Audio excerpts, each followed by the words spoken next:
এবারের নির্বাচন একদিকে সংসদ নির্বাচন, আরেকদিকে জুলাই সনদ বাস্তবায়নের গণভোটের নির্বাচন। মনে রাখবেন, সংসদ নির্বাচন 5 বছর পর পর আসে, কিন্তু এমন সনদ বাস্তবায়নের এই নির্বাচন গণভোট, এটা কিন্তু অর্ধ শতাব্দীতে একবারের বেশি আসে না। তাই গণভোটে জুলাই সনদকে আইনি ভিত্তি কার্যকর করার মধ্য দিয়ে ফ্যাসিবাদের দুয়ার চিরতরে বন্ধ করতে হবে। যারা ফ্যাসিবাদী বন্দোবস্ত ধ্বংস করতে চায় না, বরং আবার ফ্যাসিবাদকে ফিরিয়ে আনতে চায়, তারা আজকে দ্বিধান্বিত, তারা আজকে দ্বিধাগ্রস্ত। তারা দিনের আলোতে বলে গণভোটে হ্যাঁ বাক্সে সিল মারবা, রাতের অন্ধকারে আবার বলে না বাক্সে সিল মারবা।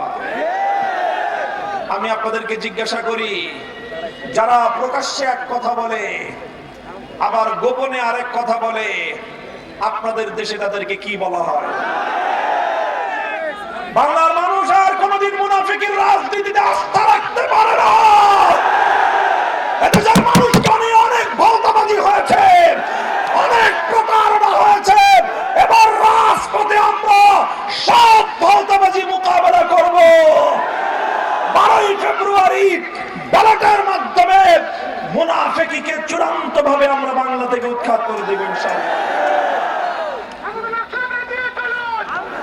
আমার মা বোনেরা, আমি আপনাদেরকে বিশেষভাবে অনুরোধ করি, আপনারা নতুন বাংলাদেশ গড়বার ক্ষেত্রে সবচেয়ে বেশি ত্যাগ দিয়েছেন। আপনাদের কলিজার টুকরা সন্তানগুলোকে আমাদের মায়েরা জুলাই যুদ্ধের সময় আপনারা যুদ্ধের রণাঙ্গনে পাঠিয়ে দিয়েছেন।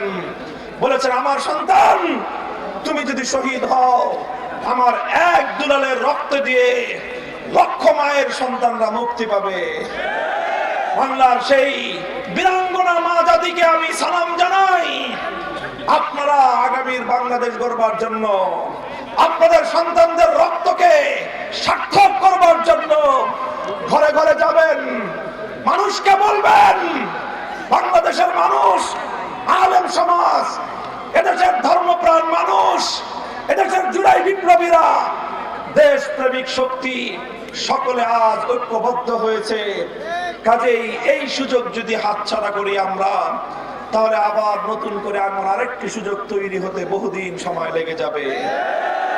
কাজেই এই সুবর্ণ সুযোগকে হাতছাড়া করা যাবে না।